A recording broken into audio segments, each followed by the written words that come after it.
Hey everybody, this is the Sliders Review, and I'm here today to talk to you about Scream 6 Killer and this whole shrine thing. Something that's been rattling around in my head for months. Ever since I heard that there's going to be a shrine of like the Ghostface costumes and this and that, there's one thing that's just been like bugging me, like just getting in my head and I can't get out. And then I saw the giant picture of the actual shrine. It was more than what I expected. It's just not the Ghostface costumes. It's items from previous movies, mainly like clothes that people wore and stuff like that. There's Tatum's outfit, there is Billy's ripped up shirt from the end of the movie, there's even Jill's shirt. And there's also like, something from Scream 2 with what's his name, David or something like that, Jerry O'Connell's character. And the only thing I can think of is how in the world did Ghostface get their hands on all of this police evidence? I'm not a cop. I don't know much about cops. But what I do know is that when there's a murder like situation going on, they take all the evidence, clothes, this and that. They analyze it, and then I think they store them away in like boxes and stuff. And so the question is, how does this Ghostface has ties to like boxes that the police have with all these like items in there? Not only that, but only 3 out of 5 the previous 5 Scream movies dealt in their hometown. But some of these items are from the other movie. So those police forces will have to have those items in a box as well. So how in the world did they get their hands on them? How did they get their hands on the original costume and the original mask? I doubt all of this is given to like the FBI. But hey, maybe it is, and maybe somebody works for the FBI. Now, one character in this, what we know, the older guy, he is some type of like police officer, detective type dude. Maybe somehow he has ties to this Ghostface and was able to get his hands on this stuff. But somebody, one of these like characters in this new movie has some type of ties to whoever had all of this stuff. Now, I don't know if like after murders and stuff they get the stuff back after a while. I don't know if they put them in a special archives, but somebody has to have their hands on all of these like victims and murderers like items, and they've been like across the United States.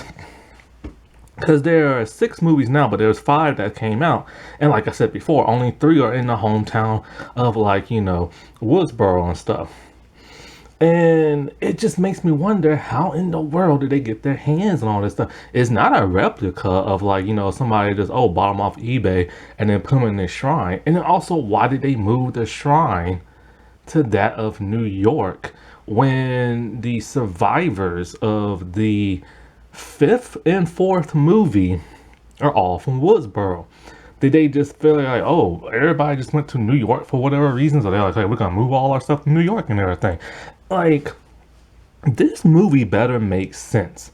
It really, really better make sense. Because if it don't, then people are going to be mad. And so with all these characters, who is our new killer or killers? Is it some people from the previous movies? Is it all the new characters that are just showing up? What if all the new characters that show up in the movie, what if they're all like part of like a cult of like ghost faces and stuff? And it's just kind of weird that there has to be multiple killers, because there's no way one killer is going to run around New York as big as it is.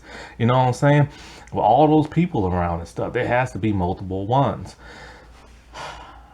This has just been bugging me. Like, how did they get their hands on all this stuff? And, you see, like, Sam, she has, like, the knife in her hand. She has one in the mask. Is this something that was just, like, left behind? Was it something that she found? Is something she got from one of the newer killers? Like,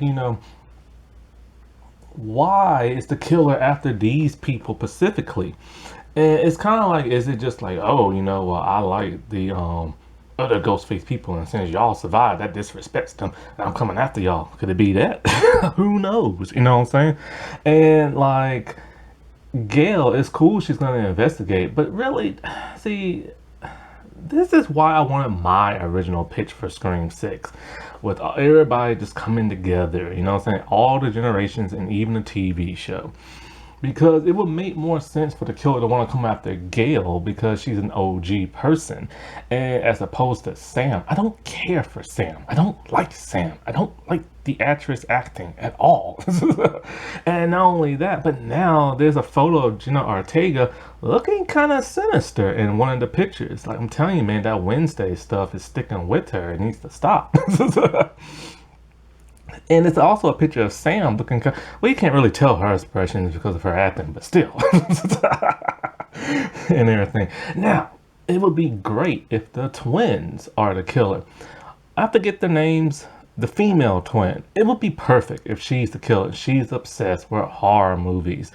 It will fit the MO of the previous killers and stuff, and she will be able to get her hands on all the stuff from Woodsboro and stuff. I mean, it wouldn't take that hard to bribe like somebody in the police force to get all that stuff, you know? Alrighty, well, I'll talk to y'all later. Bye.